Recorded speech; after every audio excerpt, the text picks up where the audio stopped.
ओम सभी को नमस्ते। मंत्रोच्चारण। ओम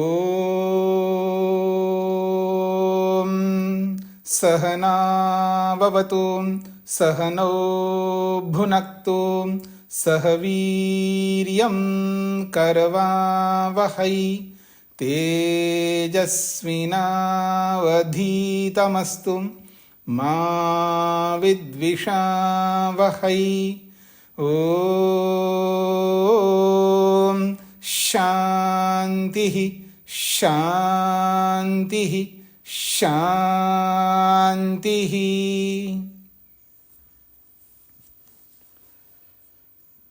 योग दर्शन की 137वीं कक्षा है। साधन पाद के 19वें सूत्र तक हमने विचार किया है। आज 20वां सूत्र प्रारंभ हो रहा है। 20वें सूत्र की भूमिका में कहा जा रहा है व्याख्यातम दृश्यम अथ द्रष्टुः स्वरूप अवधारणार्थम इदम आरभ्यते। महर्षि वेदव्यास कह रहे हैं व्याख्यातम दृश्यम, दृश्य क्या होता है उसकी व्याख्या हमने कर दी।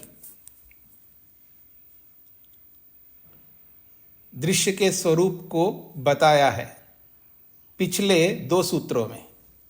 18वें और 19वें सूत्रों में दृश्य के स्वरूप को बताया और दृश्य के प्रकारों को भी बताया है। तो इसलिए कह रहे हैं व्याख्यातम दृश्यम, दृश्य की व्याख्या कर दी हमने। अथ अब दृश्य के बाद में द्रष्टु स्वरूप अवधारणार्थम, दृष्टा के स्वरूप का निश्चय करने के लिए इदम आरभ्यते। इदम का मतलब है यह सूत्र, इदम सूत्रम आरभ्यते, इस सूत्र का आरंभ किया जा रहा है।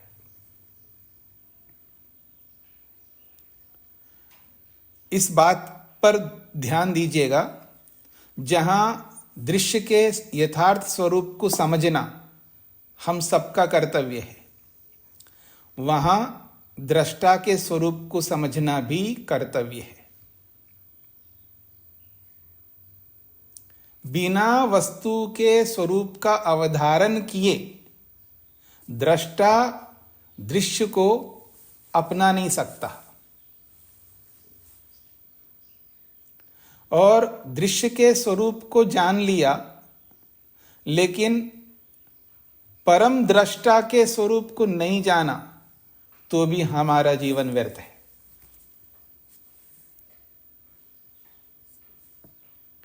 एक तो अपने आप का क्या स्वरूप है, स्वयं का हम दृष्टा है, ये समझ में आ रहा है ना। हम सब दृष्टा हैं, बस देख सकते हैं आप और कुछ नहीं कर सकते। देख सकते, वॉच कर सकते, ना अपना सकते ना छोड़ सकते। क्यों परेशान होते हो? क्यों जी? ना तो आपको कुछ मिल सकता है, ना आप में से कुछ जा सकता है। आत्मा का स्वरूप है, न आत्मा से संयुक्त कुछ हो सकता है, आत्मा में कुछ ऐड कर सकते हैं और कुछ हट सकता है, न कुछ वियोग हो सकता है। क्यों परेशान होते हो? और दुनिया में वही व्यक्ति दुखी होता है जो अपने स्वरूप को नहीं समझ सकता, यह नहीं जानता। इसलिए यहां पर सूत्रकार ये स्पष्ट करना चाहते हैं कि दृष्टा के स्वरूप का निश्चय करो। द्रष्टुः स्वरूप अवधारणार्थम, दृष्टा के स्वरूप का निश्चय करना है। हमें यह निश्चय करना है कि दृष्टा रूपी जीवात्मा का क्या स्वरूप है, या मैं ये कहूं मुझ दृष्टा रूपी आत्मा का क्या स्वरूप है। ये हमें अवधारण अर्थात निश्चय करना है, मेरा क्या स्वरूप है। निश्चय किए बिना ही चल पड़े हम लोग बिना निश्चय किए चल पड़े, इसलिए परेशान होते, इसलिए दुखी होते, इसलिए क्लेशित होते हैं, इसलिए संतप्त होते हैं। इसलिए हमें ये निर्धारण करना है, निश्चय करना है कि मेरा क्या स्वरूप है। अब उसी स्वरूप को स्पष्ट कर रहा है ये सूत्र, 20वां सूत्र। आइए, दृष्टा दृशि मात्र शुद्धोपि प्रत्ययानुपश्य। बहुत महत्वपूर्ण सूत्र है। प्रेम जी को क्या पूछना था?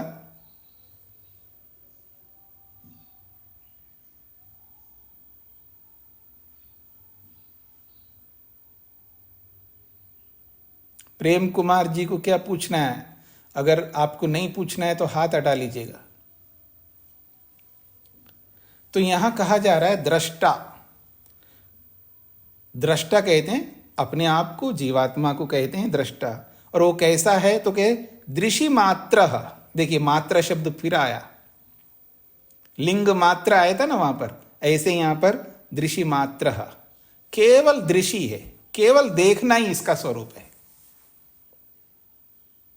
केवल देखना इसका स्वरूप है, और कुछ नहीं इसका स्वरूप। दृशि मात्र का अर्थ है दृष्टा कैसा है? दृशि मात्र, मात्र केवल देखने का स्वरूप है।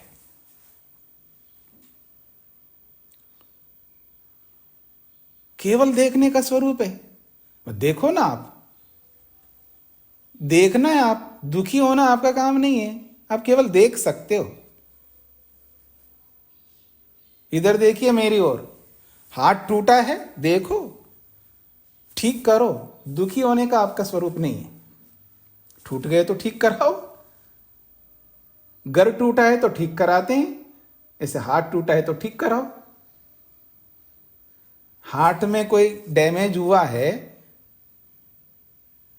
छेद हुआ है या ब्लॉकेज हुआ है, जो भी कुछ हुआ है हृदय से संबंधित, ठीक करो, दुखी नहीं हो सकते।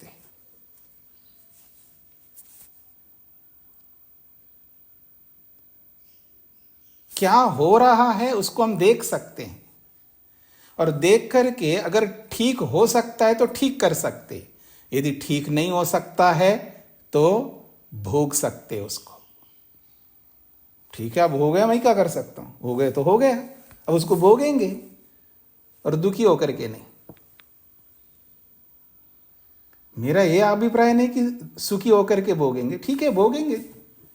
दुख आया तो अब दुख को कोई सुखी होकर के थोड़ा भोगता है, दुख को दुख के रूप में भोगेगा। मेरी बात को समझने का प्रयत्न कर। दुख आ तो गया, अब मैं क्या करूंगा? आने से पहले रोकता, नहीं रोक पाया, अब आ गया तो भोगूंगा, और क्या, कोई कारण नहीं है।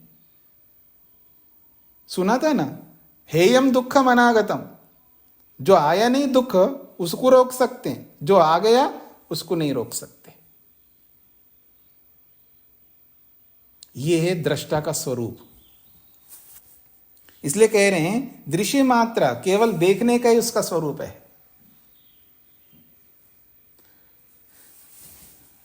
इसलिए परेशान नहीं होना, क्योंकि आत्मा में कोई कमी नहीं होती है, आत्मा कोई मलिन नहीं होती है, आत्मा गंदी नहीं होती है। कैसी होती है? तो शुद्ध, वो शुद्ध है, आत्मा शुद्ध है। शुद्धो अपि, शुद्ध होता हुआ भी, प्रत्ययानुपश्य। प्रत्यय का यहां अर्थ है मन। प्रत्ययानुपश्य, प्रत्यय का अनुकरण करता है, यानी प्रत्यय में आए हुए को देखता है, स्वयं नहीं देखता है, साक्षात नहीं देख सकता। प्रत्यय अनुपश्य, अनु कहते हैं पश्चात को, और पश्य का मतलब देखने वाला। तो प्रत्यय में आए हुए को बाद में देखने वाला है। और प्रत्यय है मन, तो मन में जो भी आता है, मन में आए हुए को बाद में देखने वाला है। पहले मन में आता है, ये यूं कहूं, पहले मन में मन देखता है, मोटी भाषा में पहले मन देखता है, अर्थात पहले मन में आता है, फिर उस आए हुए को बाद में देखता है।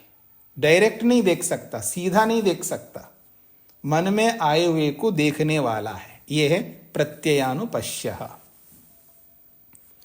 बहुत महत्वपूर्ण सूत्र है जी, इसी सूत्र पर आधारित है हमारा संपूर्ण जीवन।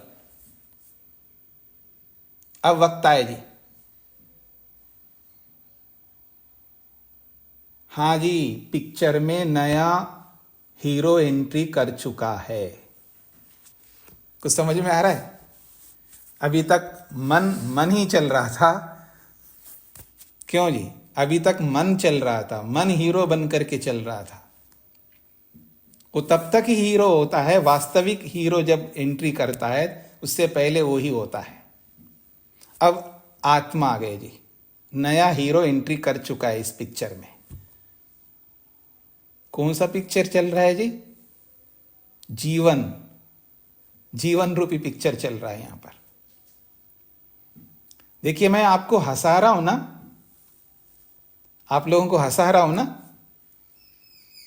ये हंसाना जो है उस रूप में है कि हंसाते हुए गंभीर बात कही जाती है। हमारे गुरुजी कहा करते थे, किसी को कोई बहुत विशेष बात कहना हो तो गंभीर होकर के कहोगे तो वो नहीं पकड़ पाएगा, हंस हंस करके उसको पकड़ा दो तो पकड़ लेगा। तो यहां कहा जा रहा है कि ये जो जीवात्मा दृष्टा है, देखने वाला है, दृषि मात्र, मात्र के लिए मैंने पूछा बोला था पीछे, मात्र होता है जैसे 10,000 रुपए मात्र, किसी ने चेक काट करके दिया है 10,000 रुपए मात्र। क्या मतलब होता है मात्र का? केवल, केवल 10,000 है। अगर मात्र को हटा दो वहां से तो 10 को लाख बना सकता है वो।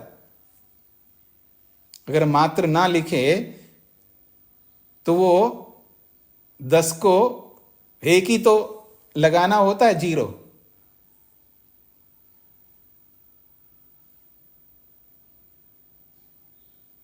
तो ऐसे ही यहां पर बोला जरा, दृषि मात्रा, केवल देखना स्वरूप है इसका, और कोई स्वरूप नहीं आत्मा का।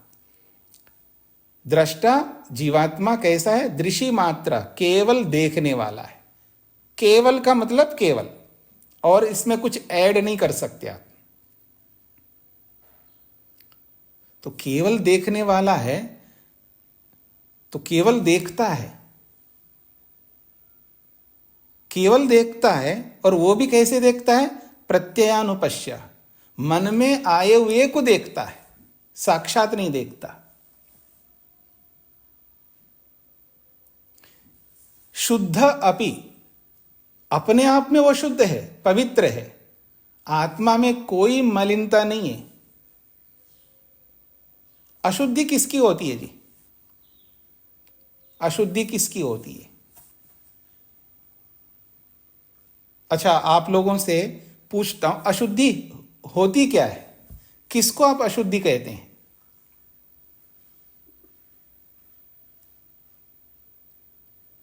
देखते हैं कितने लोग हाथ खड़ा करते हैं।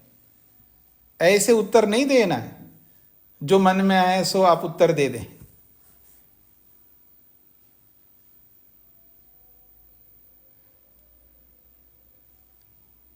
अच्छा, अल्पना जी बताएंगे। नमस्ते स्वामी जी। स्वामी जी, वैसे तो अशुद्धि अविद्या के लिए कहा जाता है, लेकिन यहाँ पर इस रूप में कह रहे हैं कि जैसा मैं अपने आप को जान रही हूँ, आत्मा से भिन्न होकर, चाहे स्त्री के रूप में जान रहे हैं, विद्वान हूँ, विदुषी हूँ, ज्ञानवान हूँ, या इस रूप में, वो भी अशुद्धि ही है। नहीं, मैं उसकी नहीं पूछ, केवल अशुद्धि, जो लोक में अशुद्धि जिसको आप कहते हैं, उस अशुद्धि का मीनिंग क्या है? वो तो अविद्या हो गई, या राग द्वेष, नहीं नहीं नहीं नहीं नहीं, लोक में जिसको आप अशुद्धि कहते हैं ना, किसी को गंदा कह रहे हो, वो गंदापन क्या होता है? रोज गंदगी निकालते हैं आप लोग, हाँ रोज, हाँ गंदगी निकालते हैं। तो जिसको आप गंदा कहते हो, अशुद्धि कहते हो, तो आप बताइए वो जो अशुद्धि किसको कहते हैं? जो धारण करने योग्य नहीं है, वो अशुद्धि। नहीं, इससे स्पष्ट नहीं होता है। चलिए, जब अल्पना जी नहीं बता पा रही है तो मैं और किनसे पूछूं, क्योंकि जो बहुत दर्शन पढ़े हुए हैं ना, उनसे पूछना चाह रहा था। तो उन्होंने पढ़ा है इसलिए उनसे पूछा है तो और किन से पूछूं मैं? मेरे सामने हाथ तो बहुत खड़े हुए हैं। अच्छा, तेज नारायण जी बताइए। जी, अशुद्धि का मतलब मल। ये तो शब्द का शब्द बता दिया आपने। वो तो मल ही तो निकालते हैं, वैसे तो बड़ी अज्ञानता ही है। तो किसको हम मल कह रहे हैं? किसको मल कह रहे हैं? जी। अच्छा, थोड़ा आधुनिक ढंग से महिमा जी बताइए, आधुनिक ढंग से अशुद्धि किसको कहते हैं? नमस्ते स्वामी जी। जी। मेरे मस्तिष्क में अभी एक ही बात आ रही है कि अपने स्वरूप से जब भी कोई वस्तु हट जाती है तो वो अशुद्ध हो जाती है। ये बात आई है ना, इसको अशुद्धि कहते हैं। जो परिणाम परिवर्तित होता है, जो वस्तु जिस रूप में ना रह करके वो बदल जाती है, चेंज होता है, चेंजेस, परिवर्तन, परिवर्तन को ही तो अशुद्धि कहते हैं। जैसे आपने एक सब्जी बना दी है, शुक्र है सर्दियां चल रही हैं, ठेठ मई जून की बात हो, मई और जून की, और आप सब्जी बना दो सुबह और शाम तक वहीं रखना किचन में। हाँ, ये नहीं बोलना कि किचन में भी एसी चल रही है, वहां की बात नहीं कर रहा हूं मैं। कोई एसी नहीं चल रही है, भयंकर गर्मी है, राजस्थान की बात हो रही है, चूरू और बीकानेर ऐसी जगह की बात हो रही है, और ठेठ गर्मी है भयंकर, और सुबह सब्जी बना के रखा है आपने, रखिए, और शाम को देखना जैसी बनाई थी वो वैसी रहती है, शाम को नहीं रहती है। क्या हुआ उसमें? परिवर्तन हुआ, चेंजेस आया है। तो जो वस्तु जिस रूप में होती है उस रूप में ना रह करके बदली हुई रूप में दिखती है, वो वस्तु परिवर्तित होती है, उसी को तो अशुद्धि कहते हैं। अशुद्धि का मतलब है परिणाम, परिवर्तित होना, बदलना। इसको आप आधुनिक दृष्टि से बोलो या दर्शन की दृष्टि से बोलो, एक ही बात है यहां पर। इसी का नाम अशुद्धि है। पर ऐसा अशुद्ध आत्मा नहीं है, वो तो शुद्ध है। परमात्मा को भी शुद्ध कहते हैं क्योंकि उसमें कोई परिवर्तन ही नहीं होता है, परिणाम होता नहीं है। अपरिणामिनी कहा जीवात्मा को, यहां पर भी बताएंगे।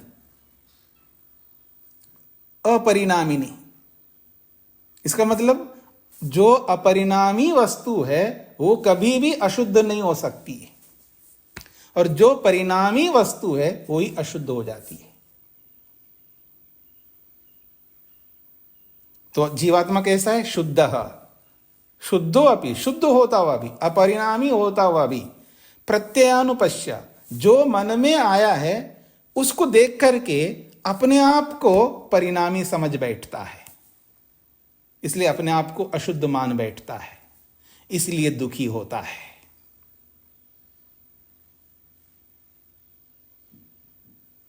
इधर देखिए मेरी ओर, मेरा हाथ है, यहां एक ब्लेड लेकर दिखा दूं, ऐसा कट कर दिया तो क्या हुआ जी? परिणामी हो गया, बदल गया, जो स्वरूप में था वैसा नहीं रहा। कट करके खून निकल के आया, अब अशुद्ध हुआ। जब तक वो खून अंदर चल रहा है वो ठीक है आपके लिए, और वही खून जब बाहर आ गया वो परिणामी बन जाता है, बदल जाता है, वैसा नहीं रहता, उपयोगी नहीं होता है वो। इसी को तो अशुद्धि कहते हैं। पसीना आ रहा है आप लोगों को, जो नॉर्थ में बैठे हुए हैं, जो उत्तर भारत में बैठे हुए लोग हैं, आप में से पसीना आ रहा है? देखो, स्वेटर पहना है, टोपा पहना है, पता नहीं क्या, कोई पसीना नहीं आ रहा है। और जब तक अंदर रहेगा ना वो ठीक है, बाहर आते ही उसी को तो अशुद्ध कहते हैं आप। देखो, सुबह तो नहीं है ना, अभी सुबह तो नहीं है ना। जब सुबह हो जाता है तो आप क्या करते हैं? रेस्ट रूम जाते हैं, जाते नहीं जाते? फिर निकालते हैं आप लोग, जो बाहर निकालते वो तो अशुद्ध है, और जब तक अंदर रहे तो वो कुछ समझ में आ रहा है आप लोगों को अशुद्धि क्या होती है? बस इतना ही अंतर है।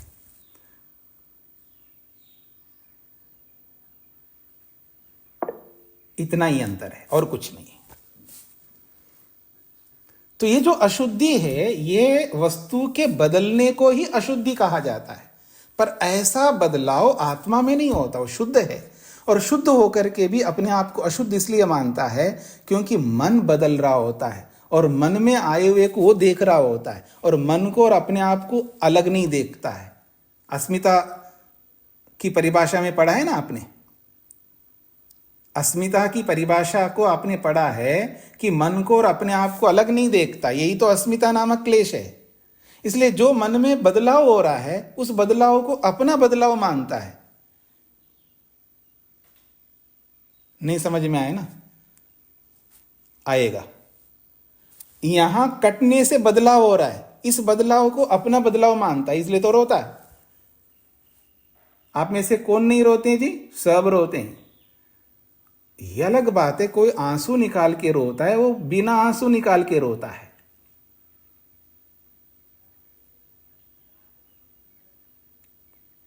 अच्छा, आपको बुरा लगे इसलिए बोलूंगा।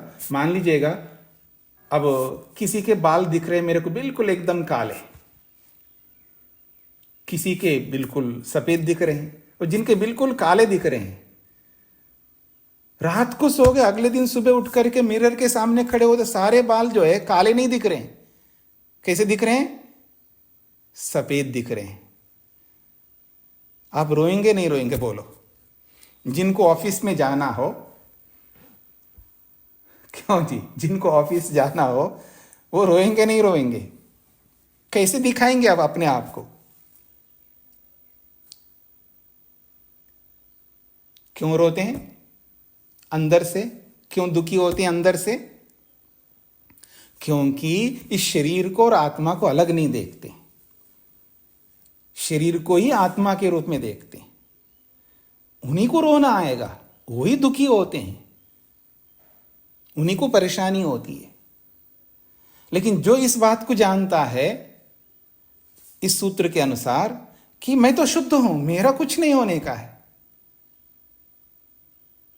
तो फिर वो क्यों रोएगा?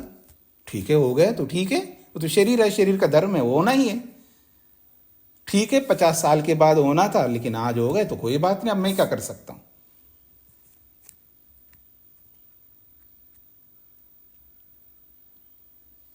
फिर उसमें लिपाई पोताई करना है, कोई हल्दी हल्दी कह रहा हूं, क्या बोलते, कोई मेहंदी लगाता है, पता नहीं आज क्या लगाते होंगे, लगा लो, उसमें क्या फर्क पड़ेगा? उससे क्या दिखाओगे आप? किसको दिखा रहे हो? जिसको आप दिखाते हो उसको नहीं पता चलेगा, खुद को तो दिखा नहीं सकते, फिर उस दिखाने से क्या मिलेगा आपको?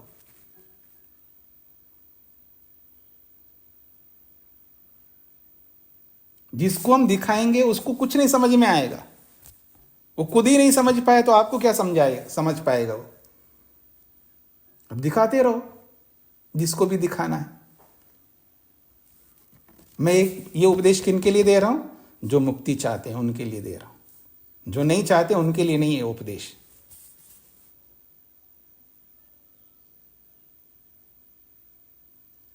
क्लियर हो रहा है आपको? स्पष्ट हो रहा है? तो आत्मा शुद्ध है, उसका कुछ नहीं होने का है। जब ये समझ आ जाएगा, जब अपने स्वरूप का अवधारण व्यक्ति करता है, आत्मा करता है, उसको किसी से भी, कोई भी, किसी भी प्रकार का कभी भी दुख नहीं होगा। ये समझना हमारा कर्तव्य है।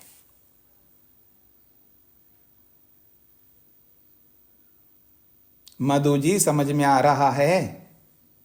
हाँ, समझना पड़ेगा जी। तो आइए, शकुंतला जी को क्या कहना है? माता शकुंतला जी। स्वामी जी प्रणाम जी। अशुद्धि की बात चल रही थी, तो अशुद्धि 2 प्रकार की भी हो सकती है, शारीरिक और मानसिक। हाँ, तो मानसिक अशुद्धि तो अल्पना जी ने बता दिया था, नहीं। वो भी अशुद्धि होती है ज्ञान की दृष्टि से। जी जी जी जी जी। बिल्कुल, वो मन की है ना, फिर भी आत्मा की तो नहीं है ना। जी। हाँ आत्मा को तो कुछ लगता नहीं है। हाँ, जो भी अशुद्धि हो सब बाहर ही रहती है। ज्ञान की भी अशुद्धि आप बोलोगे, वो ज्ञान भी तो मन में रहता है, जी। वो मन की अशुद्धि है। इसलिए आत्मा को कोई अंतर आने वाला नहीं है, आत्मा वैसा ही रहेगा।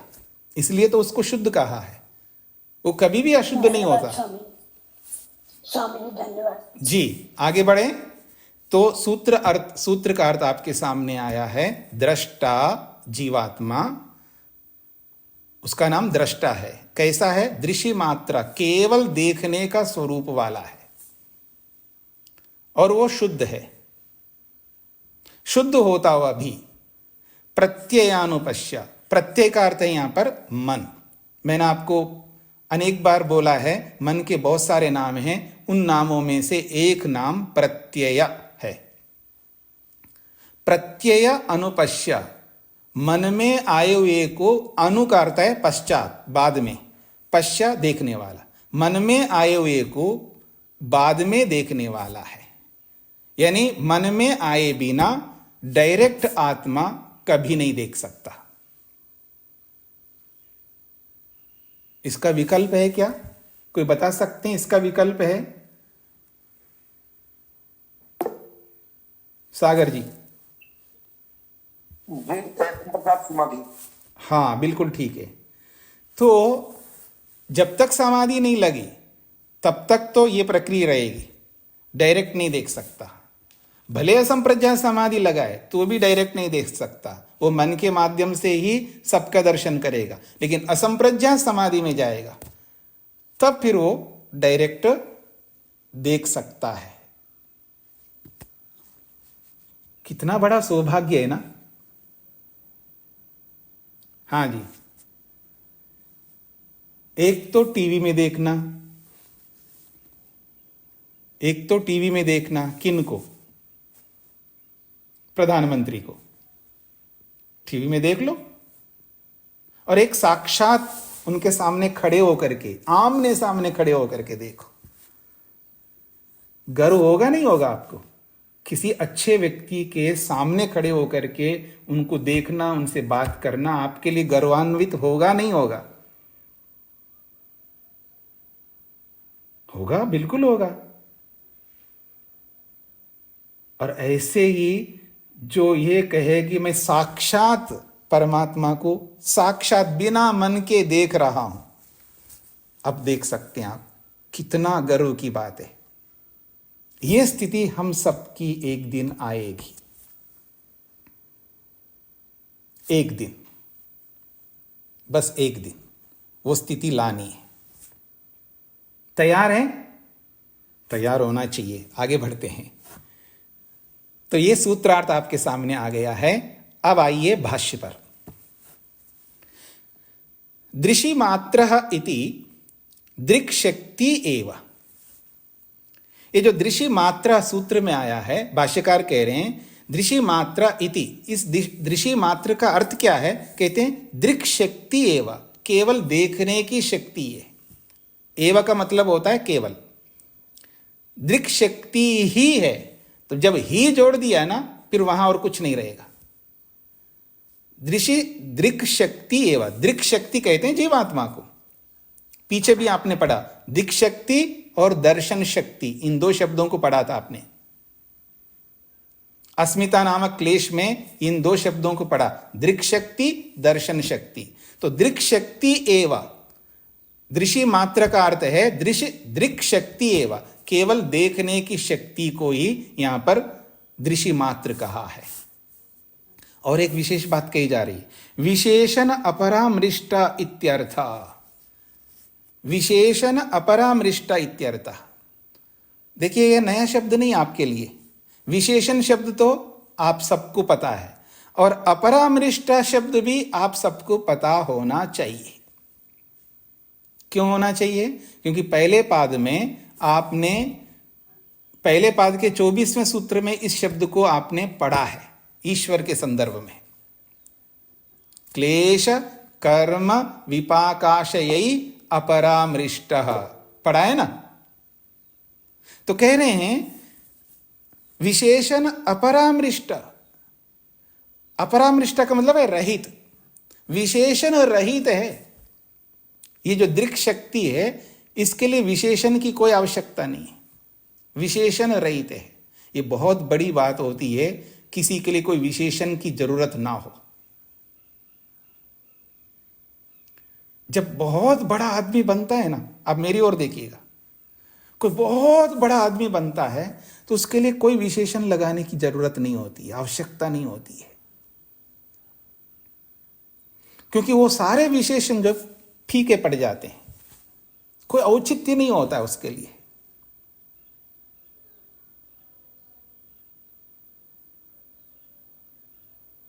आ रहा है समझ में आपको? बिल्कुल आएगा, क्यों नहीं आएगा। क्योंकि ऐसे बहुत सारे लोग होते हैं जो जिनको आप बहुत बड़े मानते हैं, इनका क्या परिचय दिया जाए जी, इनको क्या नाम, क्या बोला जाए इनको, ये स्वयं ही साक्षात परिचय है।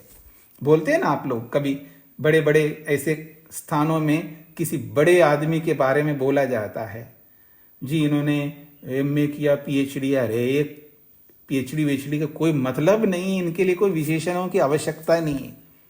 इनके पास कौन सी डिग्री है, ये डिग्री, कोई डिग्री की आवश्यकता नहीं है, किसी विशेषण की आवश्यकता नहीं, कोई उपाधि नहीं चाहिए इनके लिए, उपाधि रहित है। ये विशेषण रहित का मतलब उपाधि रहित है, इसके लिए कोई। अब दृक् शक्ति एवं केवल दृक् शक्ति, देखने की शक्ति मात्र है, अब उसके लिए कोई विशेषण की आवश्यकता नहीं है आत्मा के लिए। किसी विशेषण वाले शब्द, सांप है जी, कैसा सांप है, काला है, गोरा है, वहां तो विशेषण की आवश्यकता है।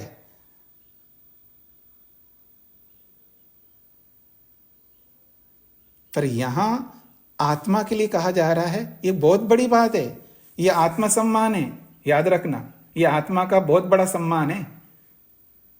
ये आत्मा का कितना बड़ा सम्मान दिया जा रहा है, देखिएगा। आप क्या समझते हैं कि केवल परमात्मा को ही सम्मान दिया जाता है?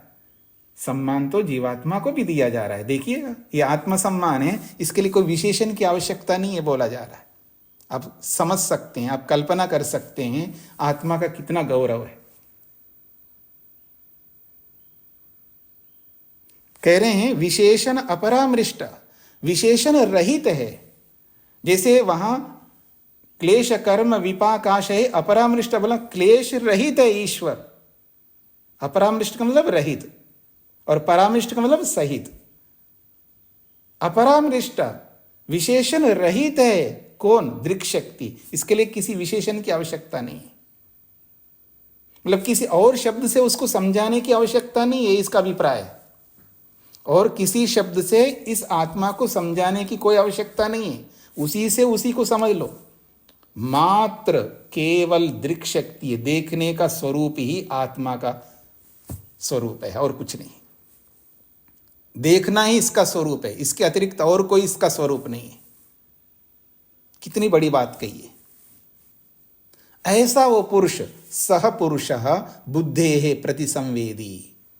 ये जो प्रत्ययानुपश्य है ना, इसको खोल करके भाष्यकार कह रहे हैं बुद्धेः प्रतिसंवेदी। स पुरुषः, वह जो जीवात्मा रूपी दृष्टा रूपी पुरुष है, वो कैसा है? बुद्धेः प्रतिसंवेदी। बुद्धि में आयुवे को प्रतिसंवेदी, बाद में अनुभव करने वाला है। पहले तो मन अनुभव कर रहा है, पर बुद्धि में आयुवे को बाद में अनुभव करने वाला है आत्मा।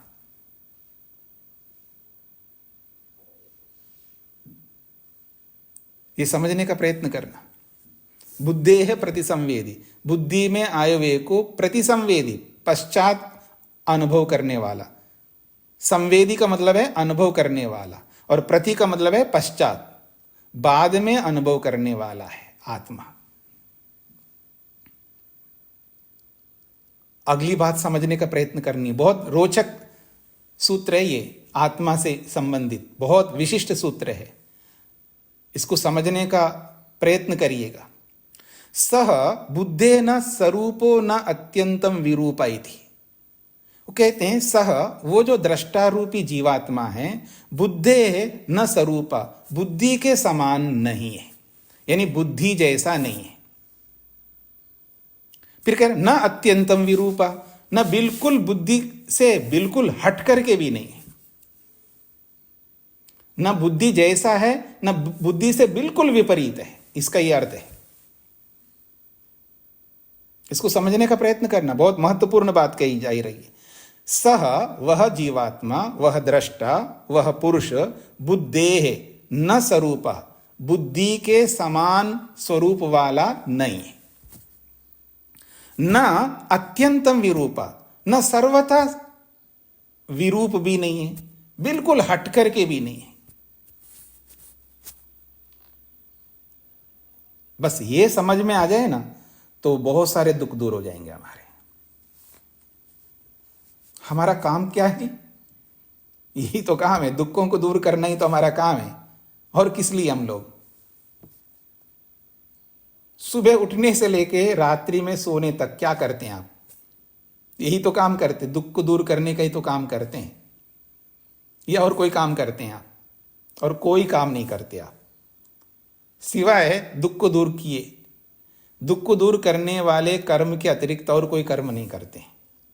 तो कहा जा रहा है स बुद्धे न स्वरूपा, बुद्धि के समान रूप वाला नहीं है, मतलब जैसा बुद्धि है वैसा जीवात्मा नहीं है।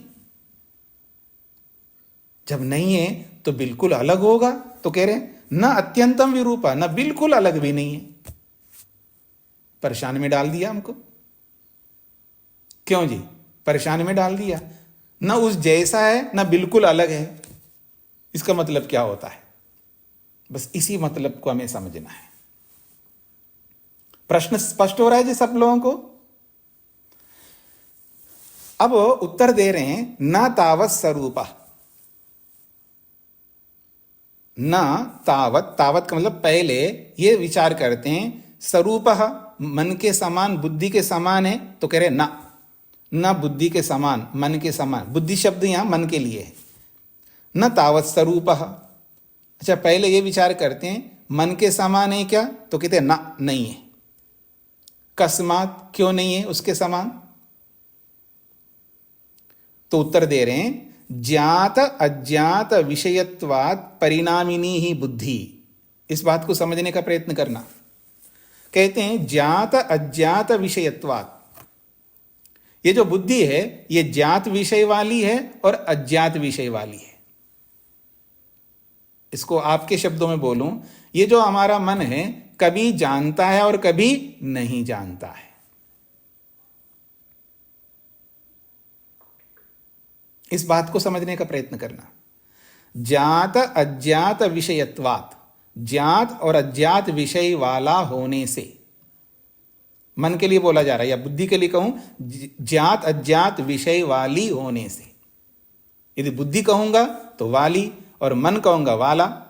तो ज्ञात अज्ञात विषय वाली बुद्धि होने से परिणामिनी ही, निश्चित रूप से यह परिणामी है। कभी जानने वाली बन रही है और कभी न जानने वाली बन रही है बुद्धि। और ऐसा कौन हो सकता है? तो कहा जा रहा परिणामिनी, ये परिणामी वस्तु ही ऐसा हो सकती है।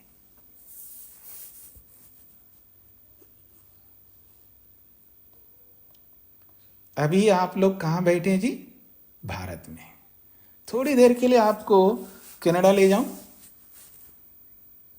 थोड़ी देर के लिए। पैसे नहीं लगेंगे, चिंता मत करना। ऐसे जगह ले जाऊंगा जहां -20 -40 डिग्री हो, ठीक है ना?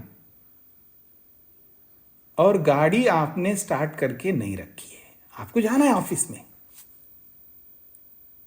और गाड़ी को स्टार्ट करके नहीं रखा है तो गर्म नहीं होती है, इसलिए स्टार्ट नहीं होगी। तो अब देखिएगा, गाड़ी कभी स्टार्ट होती है और कभी स्टार्ट नहीं होती है। क्यों? वो परिणामी है, वो बदलने वाली है, उसमें बदलाव होता है, तभी तो स्टार्ट हो नहीं रही है। कभी तो स्टार्ट होती है और कभी स्टार्ट नहीं होती है। अब यहां आप स्टार्ट करो गाड़ी, दिल्ली में बैठो, अमृतसर में भी क्यों ना बैठो, 1 डिग्री 0 डिग्री रहती है तो भी गाड़ी स्टार्ट हो जाती है, लेकिन वही कनाडा में बैठो उसी टाइम, फिर गाड़ी स्टार्ट नहीं होगी, क्योंकि आपने पहले से उसको स्टार्ट करके नहीं रखा। तो ये गाड़ी कैसी है? परिणामी है, बदलने वाली है। तो जैसे गाड़ी के बारे में बताया, ऐसे मन के बारे में बताया जा रहा है, बुद्धि के बारे में बताया जा रहा है। कभी जात विषय वाली, यानी कभी तो जानती है। आप मेरी ओर देखिएगा तो आपको समझ में आएगा। कभी मन आंख से जुड़ता है, तो कभी जुड़ता है तो मैं आपको देख सकूंगा, और मेरा मन आंख से नहीं जुड़ रहा है तो मैं, आंखें खुली है, लगता आपको है कि मैं आपको देख रहा हूं, पर नहीं देख रहा हूं।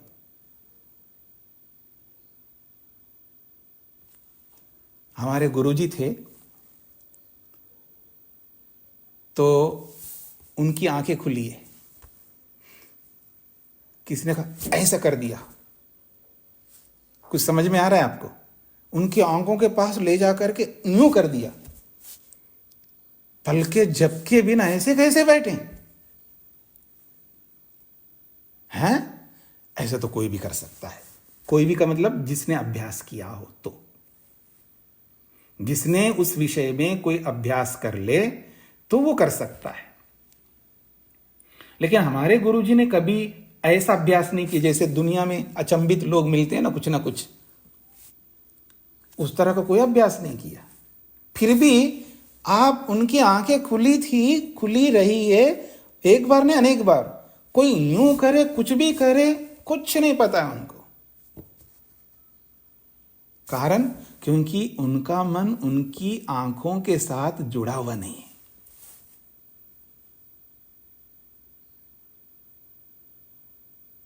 उन्होंने अपनी इच्छा से अपने मन को किसी और में लगाया।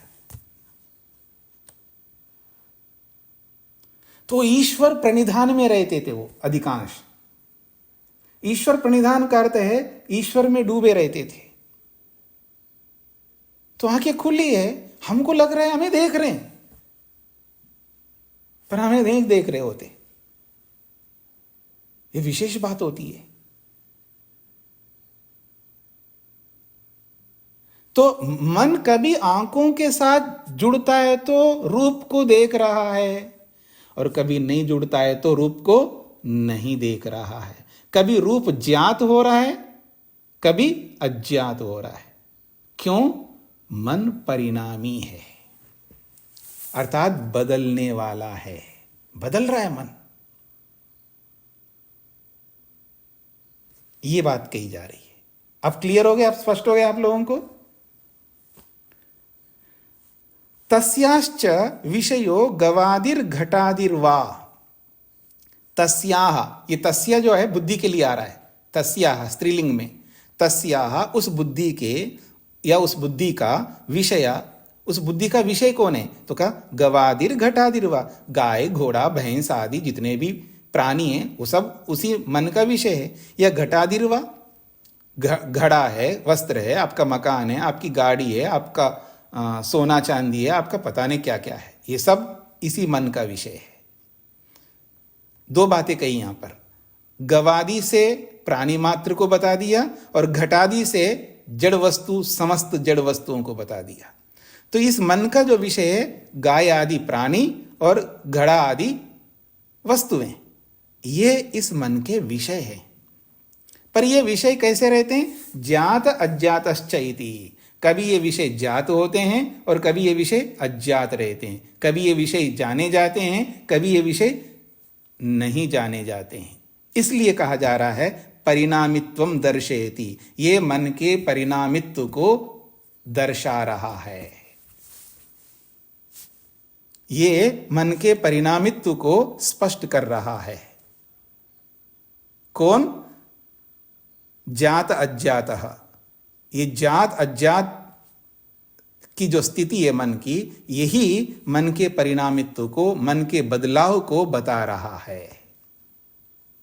ये मन का स्वरूप है। स्पष्ट हो रहा है जी मन का स्वरूप?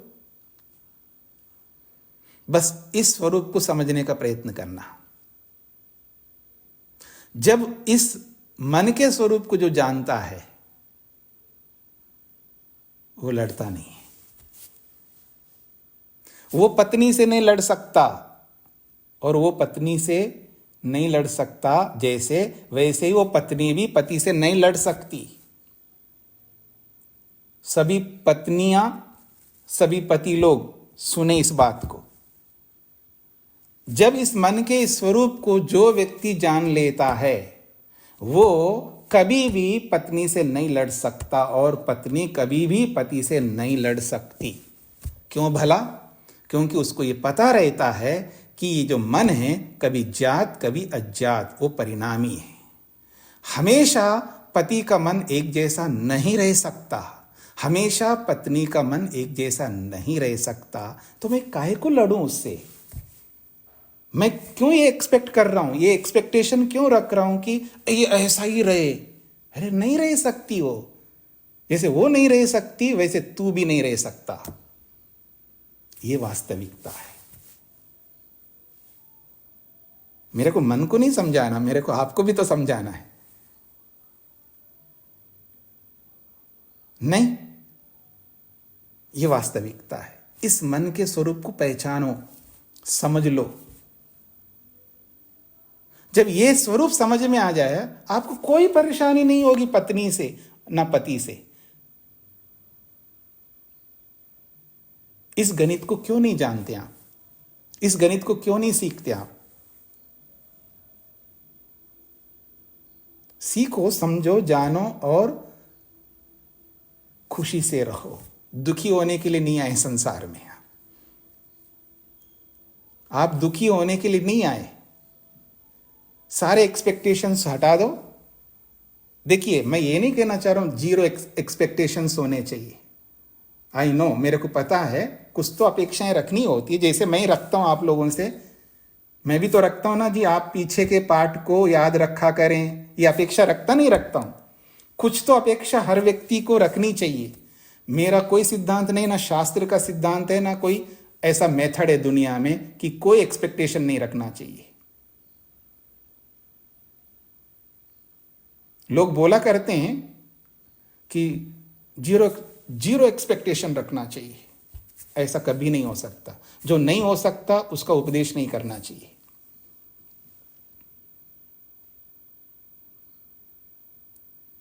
आदमी कई बार नकारात्मकता में, नेगेटिविटी में ज्यादा, टोटली 100% नेगेटिविटी में चला जाता है।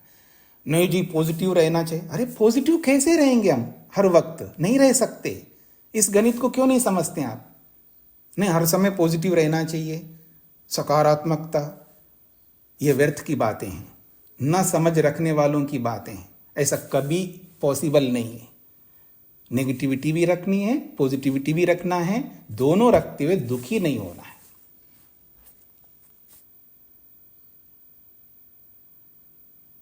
अच्छा, नकारात्मकता रखते हुए दुखी ना हो, यह संभव है?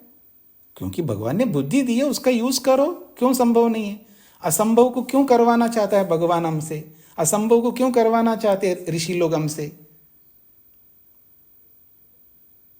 सब संभव है। जब आपको पता है कि मन बदलने वाला है तो पति का मन क्यों नहीं बदल सकता? पत्नी का मन क्यों नहीं बदल सकता? गुरु का मन क्यों नहीं बदल सकता? शिष्य का मन क्यों नहीं बदल सकता? सबका मन बदलेगा। वो कोई समाधि से थोड़ा है कि एक जैसा मन रहेगा उसका। उसने समाधि तो लगा ही नहीं है, उसने विवेक वैराग्य को प्राप्त किया ही नहीं है। उससे ऐसा एक्सपेक्टेशन क्यों रखते हो जिसने समाधि नहीं लगाया ये ना बदले? ऐसी अपेक्षा रखना भी हमारी गलती है। इसी अपेक्षा के कारण से ही तो हम दुखी होते हैं। जब मेरे को पता है ये बदलेगा, पत्नी ये सोचे मेरा पति बदलेगा, कभी भी बदल सकता, एनी टाइम, तो उसको कोई परेशानी नहीं होगी, उसको पहले से पता है। और पत्नी भी ये सोचे मेरा पति बदलेगा नहीं तो उसको दुख होगा, और उसको ये पता लगा मेरा पति कभी भी बदल सकता है, और पति ये सोचे मेरी पत्नी कभी भी बदल सकती है, तो उसको दुख क्यों होगा? बदलने का मतलब मैं ये नहीं कहना चाह रहा हूं कि अब गलत अर्थ में मत जाना, मतलब ये रो सकता है या डांट सकता है, ये कुछ का कुछ बोल सकता है, आर्गुमेंट कर सकता है, कुछ भी कर सकते हैं जो आप लोग करते रहते हो। होंगे ना, ये सब होंगे। इतने से क्यों परेशान होना, आप पहले से स्वीकार करो नहीं ऐसा करेंगे। ऐसा ना करे ये अपेक्षा रखना आपकी गलत बात है, यह आपकी गलत बात है। ऐसा कभी सोचना नहीं, तो सुखी रहोगे आप। ये वास्तविकता है। तो ये मन के परिणामित्व को जब यहां स्पष्ट किया जा रहा है, मन ऐसा ही है, एक जैसा नहीं रह सकता। और पीछे भी आप पढ़ चुके हैं, चलम च गुणवृत्तम। चलम च गुणवृत्तम का मतलब है वो चलायमान है, एक सरीखा नहीं रह सकता। मन में 3 चीजें हैं, सत्व भी है, रज भी है और तम भी है।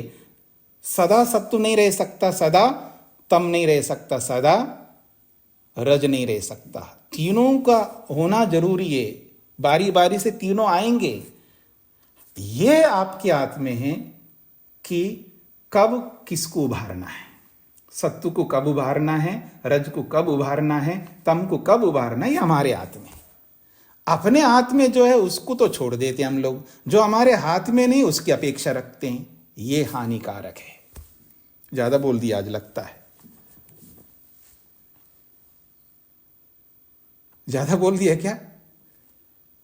कम बोला है, बहुत कम बोला है, ये ज्यादा नहीं बोला है। कई बार बोलते हैं ना आप लोग, बहुत बोल दिया जी इन्होंने, इतना थोड़ा बोलना चाहिए। एक ही बात को उन्हीं बातों को पता नहीं बदल बदल करके क्यों बोल रहे हैं। जब इतने बार बोलने के बाद भी हमें नहीं समझ में आ रहा है तो क्यों ना बोले।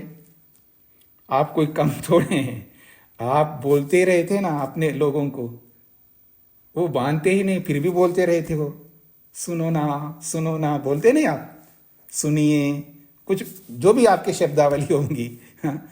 अच्छा, अपने बच्चों को नहीं बोलते आप लोग? बिल्कुल नहीं सुनता वो आपका, फिर भी बोलते रहते उसको। जब आप नहीं सुधरेंगे बोलने में तो मेरे से क्यों अपेक्षा रखेंगे आप मैं सुधरूं? मैं भी नहीं सुधरने वाला हूं बोलने में। खैर, हंसने वाली बात छोड़ते हैं।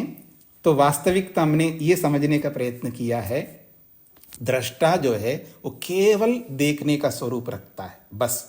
उसमें कोई विशेषण नहीं रख सकते, उसका मात्र देखना ही उसका स्वरूप है, और अपने आप में वो शुद्ध है। अर्थात उसमें किसी भी प्रकार का परिवर्तन, चेंजेस नहीं होंगे। जब उसमें परिवर्तन ही नहीं होंगे तो उसमें कोई अशुद्धि नहीं होगी, इसलिए वो शुद्ध है। यह सूत्र का सार हो गया। दूसरी बात यह कही है कि आत्मा ऐसा है जो बिल्कुल मन जैसा नहीं है, बिल्कुल जो है मन से हट करके भी नहीं। मन जैसा आत्मा क्यों नहीं है, वो स्वरूप आपके सामने आ गया। और दूसरा वो स्वरूप है बिल्कुल आत्मा से हट करके भी क्यों नहीं है, इसको हम कल समझेंगे। इसको हम कल ही समझेंगे। मैंने आप सबको व्हाट्सएप में एक कैलेंडर भेजा है, आपने नहीं देखा हो तो देख लीजिएगा। अगर उनको किसी आप में से किसी को वो कैलेंडर अगर चाहिए प्रति, तो आप मेरे को लिख सकते हैं। अगर यहां उपलब्ध होगा तो हम भिजवा देंगे, नहीं तो अपना मोबाइल में है उसमें देख लेना। जब आप डिजिटलाइज्ड हो गए हैं तो फिर डिजिटल का ही काम ले सकते हो आप। फिर भी किसी को लगता है तो मैं उपलब्ध करा सकता हूं। तो अगली बात यह है, मैं आपसे ये संकेत करना चाहूंगा, आप भिक्षा देते रहेंगे तो मेरे आश्रित बहुत सारे लोग हैं, उनको भी भिक्षा मिलती रहेगी, उनको भी कुछ मिलता रहेगा। और आप भिक्षा नहीं देंगे ये तो बहुत मुश्किल हो जाएगा। तो आप सबसे आग्रह है, आप सभी से मैं कहना चाहता हूं कि आप भिक्षा देते रहिएगा, तो आगे मेरे आश्रित जो लोग हैं उनको सहारा मिलता रहे। तो इतना ही आप लोगों से आग्रह है। अब अभी तक जो पढ़ा है इसके संदर्भ में कोई संक्षेप से किसी कोई प्रश्न हो तो कर सकते हैं। एक दो प्रश्नों का ही यहाँ पर होगा। नरेंद्र जी। स्वामी जी ओम। जी। स्वामी जी, जैसा जागृत अवस्था में तो ये समझ में आया कि मन आंख से, कान से, इनसे जुड़ करके आत्मा को दृष्टा बन के दिखाता है, अनुभव कराता है। तो जी। स्वप्न अवस्था में किसके साथ जुड़ता है स्वामी जी मन? अपने संस्कारों के साथ। जो पूरी पिक्चर चलती है वो संस्कारों की चलती है। जी, जो जागृत अवस्था में जिन जिन को हमने अनुभव किया है उन सब अनुभव किए हुए संस्कार हमारे मन में रहते हैं। तो निद्रा की अवस्था में, स्वप्न अवस्था में उन संस्कारों से जुड़ करके काम कर रहा होता है। जी जी, धन्यवाद। रामचरण जी। स्वामी जी नमस्ते। जी। मेरा निवेदन था, भी अपन ने पढ़ा है कि मन न तो बुद्धि के समान है न बुद्धि के विरूप है। जी। तो इसका क्या मतलब है स्वामी जी? बुद्धि के समान का मतलब जैसे आप युधिष्ठिर जी के समान हैं अगर कोई कहें तो आपको ये समझना है युधिष्ठिर जी भी पुरुष है, मैं भी पुरुष हूँ, ठीक है। लेकिन आप महिमा के विरूप है तो इसका मतलब है वो स्त्री है और आप पुरुष है, इसलिए विरूप है। इसका ये मतलब होता है। ठीक हो गया। सरस्वती जी। नमस्ते स्वामी जी। जी। स्वामी जी, अभी शरीर में कुछ रोग हो गया तो दर्द तो होता है, अभी कट गया कुछ तो हुआ तो दर्द होता है ना स्वामी जी। तो दर्द से दुख होता है, तो उससे हम कैसा मतलब कैसा दूर करें उसको? नहीं, दुखी ना, हाँ ना, नहीं होना है तो कैसे हो? दुखी नहीं होने का मेरा यह अभिप्राय नहीं है। जो दुख मिल ही रहा है उसको भोगने की बात कही है, ठीक है ना। ठीक है, उसको भोगना है। एक होता है हाँ वास्तव में दुख रहा है जी, उसको भोगो, हाँ जी कष्ट है, बहुत दुख रहा है। ये है, ये एक्स्ट्रा दुख हम ले रहे हैं अविद्या से, ठीक है ना। अब ऐसा किए बिना आपको समझ में नहीं आया इसलिए मैंने ऐसा किया है। तो ऐसे जब सुख आता है ना तो भोगो ना उस सुख को। अगर आपको किसी ने खीर दिया है तो खीर खाओ, उसका सुख ले लो। वाह कितना अच्छा है ना, देखो ना, ये देखो, ऐसे बोलते रहते हो ना। ये ऊपर से क्यों सुख ले रहे हो अतिरिक्त? एक तो वास्तविक सुख जो प्राप्त हो रहा है वो होता है उस वस्तु का गुण है, और एक मन से हम लोग अविद्या से जो लेते हैं दुख या सुख, उस अविद्या से लेने वाले दुख और सुख को रोकने की बात होती है। ठीक है। अब दुख आए तो भोगेंगे जी, उसमें कोई बात नहीं। अगर रोना पड़े तो भी रोएंगे, इतना दुख हो रहा है तो रोना पड़ेगा तो रोएंगे ना, उसमें क्या दिक्कत है। लेकिन एक रोना होता है वास्तव में दुख के कारण से, एक रोना होता है ऊपर से हम क्रिएट करते हैं।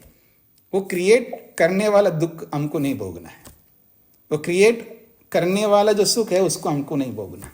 जो नेचुरल जो मिल रहा है उसको भोगेंगे ना, उसमें तो कोई बात ही नहीं है। और जो भी स्वादिष्ट भोजन होता है तो उसका स्वाद भी लेते हुए हम खा सकते हैं ना स्वामी जी? बिल्कुल लेते हुए खाइएगा ना, मना किसने किया। लेकिन ये ध्यान रखना पड़ेगा उसमें राग नहीं करना होगा, क्योंकि स्वाद बिना राग के भी लिया जाता है और राग से भी लिया जाता है। ये आपको ध्यान रखना होगा। अगर आप बीच में बिना राग के कैसे खाएं? माता जी बीच में नहीं बोल सकते। जी। हाँ, बीच में नहीं बोल सकते। अभी समय हो गया आप लोगों का। मैंने एक दो प्रश्न कहा था तो और अधिक लोग हाथ नहीं खड़ा करेंगे, तो बाद में पूछिएगा जब समय होगा। तो सरस्वती जी ऐसा ही है कि जो दुख आया है उसको हमें भोगना है, उसमें कोई बात नहीं है। ज़्यादा दुख है तो ज़्यादा दुखी होंगे, लेकिन हम अविद्या से उस दुख को बढ़ा लेते हैं, वो नहीं बढ़ाएंगे। और जो सुख आया है तो उसको भोगेंगे, उसमें तो कोई अंतर नहीं। सुख आया हुआ सुख को भोगना ही पड़ेगा, लेकिन हम उस सुख को बढ़ा लेते हैं अविद्या से, वो नहीं बढ़ाना है। स्वाद लेना चाहिए, आयुर्वेद कहता है उसके जो भी हम खाते हैं उसका स्वाद लिए बिना शरीर को ठीक से नहीं लगता। डॉक्टर जी बैठे यहाँ पर, तो पर इसका ये अर्थ नहीं कि उसमें राग जोड़ करके हम उसका स्वाद लें, ये समझना होता है। बाकी बातें आगे बताऊंगा आपको, और कोई प्रश्न आपका सागर जी कल पूछ लें तो मैं बता दूंगा।